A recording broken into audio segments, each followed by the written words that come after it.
Bonjour à tous, bienvenue dans cette nouvelle capsule. Nous allons ici parler des mesures que l'on peut effectuer à l'aide d'un instrument que vous avez peut-être découvert au collège. Cet instrument, c'est l'oscilloscope que vous reconnaissez ici.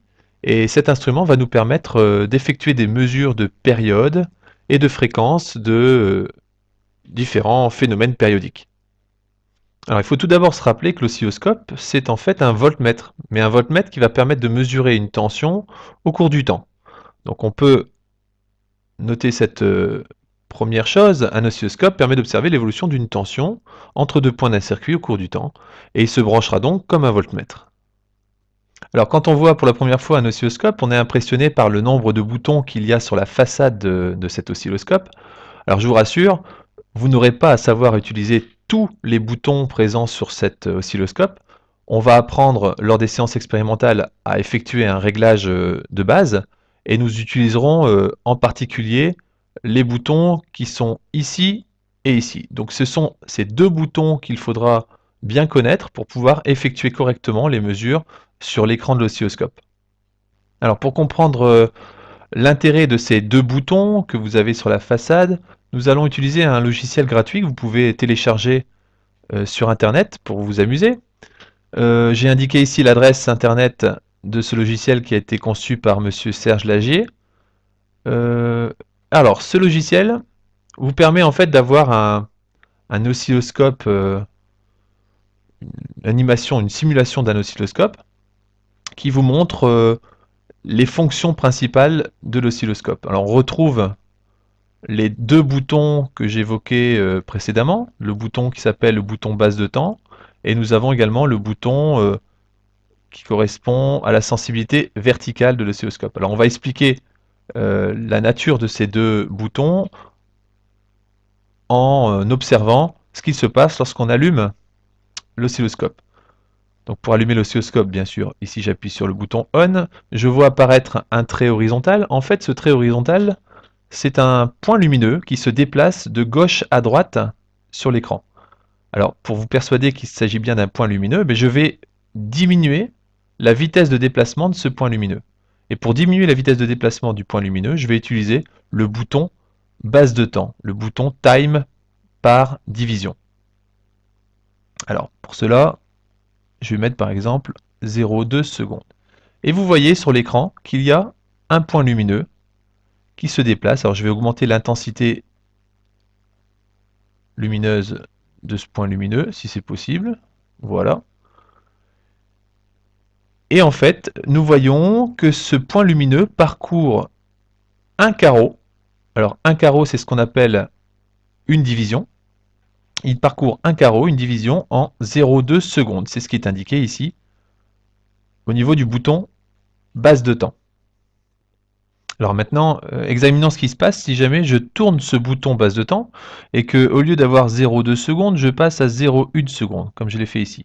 On voit que le spot lumineux se déplace beaucoup plus vite. En effet, il parcourt désormais une division, un carreau, en 0,1 seconde. Et donc, il parcourra la totalité de l'écran qui comporte 10 carreaux, 10 divisions, en 1 seconde. Et ainsi de suite. Si je diminue cette durée, là ici 50 millisecondes, le spot lumineux se déplace de plus en plus vite, et à force de se déplacer de plus en plus vite, il devient invisible. En tout cas, on ne distingue plus le déplacement du point lumineux et on voit une simple ligne horizontale. Donc, dans un premier temps, nous retiendrons la chose suivante. Sur l'écran d'un oscilloscope, un point lumineux qu'on appelle le spot se déplace horizontalement de gauche à droite de l'écran au cours du temps. Le bouton de sensibilité horizontale qui se note time par division, qu'on appelle également bouton base de temps, permet de modifier la vitesse de déplacement horizontale du spot. Alors maintenant, raisonnons sur un exemple. Par exemple, le bouton base de temps est ici réglé sur 0,1 seconde. Autrement dit, il y a 0,1 seconde pour une division. On écrira donc SH égale 0,1 seconde par division. Qu'est-ce que cela veut dire? Eh bien, là ici j'ai une image qui représente une division de mon écran d'oscilloscope. Donc ceci est une division. Et le spot lumineux qu'on voit ici à gauche va se déplacer horizontalement. comme ceci donc, et son déplacement nécessitera 0,1 seconde pour parcourir une division. Donc, on peut dire que le spot parcourt une division horizontale en 0,1 seconde. Alors examinons à présent ce qui se passe verticalement sur l'oscilloscope. Pour cela, nous retournons sur notre animation. Donc actuellement, le spot se déplace horizontalement. Je n'ai pas encore branché quoi que ce soit aux bornes de mon oscilloscope, donc je vais brancher un générateur, un GBF, ici. Donc je relie la borne rouge et la borne noire à mon oscilloscope, et je vois que le spot lumineux a un déplacement vertical également. Alors, ce déplacement, on ne le voit pas bien. Alors, il faut pour cela modifier les réglages de l'oscilloscope. Là, actuellement, j'ai réglé l'oscilloscope sur une base de temps de 0,5 secondes par division. Je vais augmenter la vitesse de déplacement du spot. Donc, je vais diminuer l'intervalle de temps sur une division. Et là, je vois apparaître le signal délivré par le générateur. Ici, un signal sinusoïdal. Donc, le spot lumineux, en fait, décrit une sinusoïde. Il effectue toujours un déplacement horizontal, mais il effectue également un déplacement vertical de haut en bas au cours du temps. Alors, pour pouvoir euh, évaluer la tension qui a été appliquée aux bornes de l'oscilloscope, il faut regarder le bouton qu'on appelle le bouton de sensibilité verticale. Alors, sur ce bouton, nous voyons écrit 0,5 volts. 0,5 volts par division. Cela veut dire que si le spot a effectué un déplacement vertical d'une division, alors on pourra dire qu'à cet instant, il y a eu aux bornes du générateur de l'oscilloscope, une tension de 0,5 volts. C'est le cas par exemple ici. Le spot lumineux est monté d'une division. Autrement dit, entre ce point-là et ce point-ci, on peut dire qu'il y a une tension de 0,5 volts. Alors maintenant, cette tension, je la règle avec le générateur, bien sûr. Donc si je veux augmenter la tension délivrée par le générateur, je tourne le bouton ici amplitude. Par exemple, voilà, je vais le mettre comme ceci. On voit ici que le spot lumineux est monté de 3 divisions. Autrement dit, il a été soumis à une tension de 3 fois 0,5 volts, c'est-à-dire 1,5 volts. Alors donc, pour résumer, nous dirons que si la tension mesurée aux bornes de l'oscilloscope varie, le spot lumineux se déplace verticalement. Le bouton de sensibilité verticale que l'on note V par division, le nombre de volts par division, permet de régler l'échelle verticale. Alors, un exemple, comme tout à l'heure, ici le bouton était réglé sur 0,5 volts par division, on écrira que la sensibilité verticale vaut 0,5 volts par division. Si je prends une image de l'écran d'oscilloscope, la division verticale qui m'intéresse ici, elle est ici. Donc ceci est la division verticale.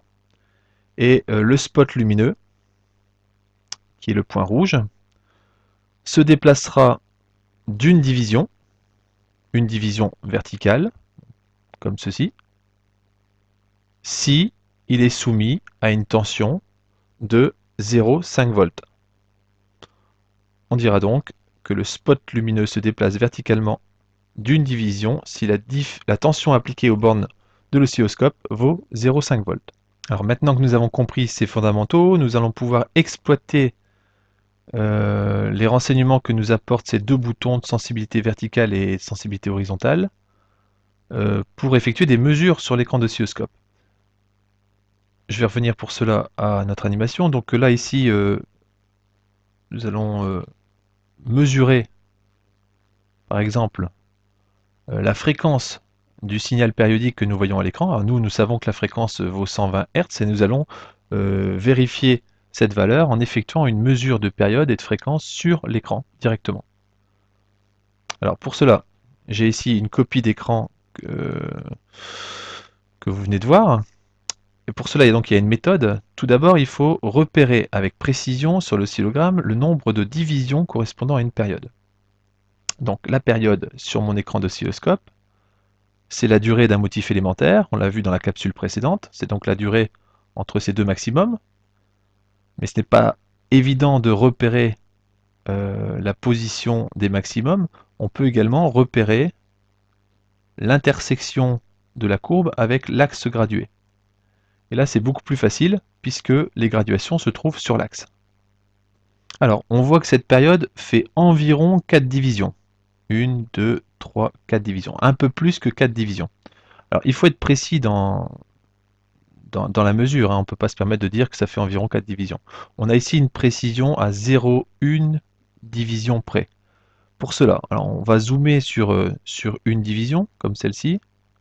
Voilà, on obtient cette image. Il faut bien comprendre qu'une division, comme celle-ci, est constituée de 5 sous-divisions. Donc une division, 5 sous-divisions. Ça veut donc dire que une sous-division sera égale à 0,2 division. Alors, on peut estimer la mesure à 0,1 division près. Donc ici, si on compte le nombre de divisions, on voit que ici on a un petit peu moins que une division, on va dire 0,9 divisions, plus 1, plus 1, plus 1, donc on arrive à 3,9 divisions. 3,9 divisions plus 0,2 divisions, 4,1, alors c'est un peu plus que 4,1, donc 4,2 divisions. Donc on est entre 4,2 et 4,3 divisions. Donc le nombre de divisions ici vaut 4,2 divisions. Une fois qu'on a trouvé le nombre de divisions, on relève sur l'oscilloscope la valeur de la base de temps. Alors la base de temps, elle est indiquée ici sur l'écran, mais vous l'avez vu tout à l'heure, elle vaut 2 millisecondes par division. Troisième étape, on peut calculer la période en effectuant l'opération suivante. Le nombre de divisions parcourues multiplié par la sensibilité horizontale. Donc ici, 4,2 divisions multipliées par la sensibilité horizontale que j'ai mis en secondes, ce qui nous donne 0,084 secondes.